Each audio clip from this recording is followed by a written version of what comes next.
اسحاق ڈار کی واپسی کی خبریں، شاہد خاقان عباسی، رانا ثناء اللہ کا بڑا بیان۔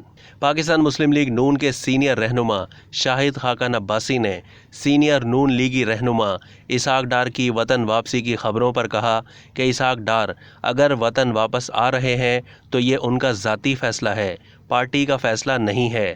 انہوں نے کہا کہ پاکستان اسحاق ڈار کا ملک ہے، وطن واپسی ان کا حق ہے، وہ جب بھی وطن واپس آنا چاہیں انہیں کوئی نہیں روک سکتا۔ عدالتی معاملات سے اسحاق ڈار خود آ کر نمٹ لیں گے، مجھے نہیں پتا کہ اسحاق ڈار وطن واپس آ رہے ہیں۔ سابق وزیر اعظم شاہد خاقان عباسی نے کہا ہے کہ مجھے نہیں معلوم کہ اسحاق ڈار وطن واپس آ رہے ہیں، اگر وہ آ رہے ہیں تو ان کی وطن واپسی پارٹی سطح کا فیصلہ نہیں، اسحاق ڈار کا اپنا فیصلہ ہے۔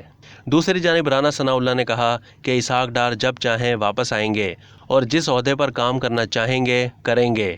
اب تک کے لیے اتنا ہی۔ مزید معلومات کے لیے ڈیلی جنگ کے یوٹیوب چینل کو سبسکرائب کیجیے اور فیس بک کے پیج کو بھی لائک کیجیے۔